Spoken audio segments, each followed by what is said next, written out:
বেশি কথা হয়ে যাচ্ছে। বল র্যাম মানে কি? কি? র্যাম মানে কি? র্যাম মানে? ওটা কি ভঙ্গিমাটা হচ্ছে পড়তে পড়তে? র্যাম মানে কি? কি? র্যাম মানে কি? জানি না। র্যাট মানে কি? কি? র্যাট।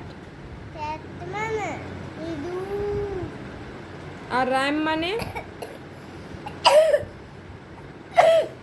র্যাম মানে?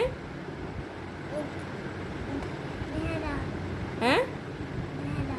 প্রথমটা বলতে কি হচ্ছিল তাহলে? জোরে বলো। ভেড়া। রেট মানে? কি? রেট। লাল। রোস মানে? গোলাপ। বানানটা বলো দেখি। আরো এস ই রস। রস মানে গোলাপ। দাঁড়া, ঠিক আছে। দাঁড়া। সব সময় মুখের উপরে কথা।